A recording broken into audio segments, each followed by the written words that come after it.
Ляш Ахметова. Қазақты жамандама, қазақ бала. Халық қой, қазақ деген азақ қана. Мәңгілік ай астында, жер үстінде. Қазақтың жанашыры қазақ қана. Қамалдай беріктікті күш санайды.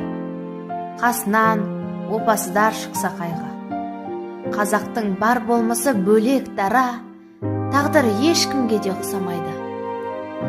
Тарихын зерделесең, зерікпесең, танырсаң тағылымна еліктесең. Қазақтың атын қорға, қазақ бала, ешқашан өз еліңді кемітпесең. Сұм пиғыл әлі бүгін бас құрып тұр. Өлшектеп дәндегеннің дәстүр ұтқыр. Алталаш алтын тулы елдігінен айырылып қалмас үшін бас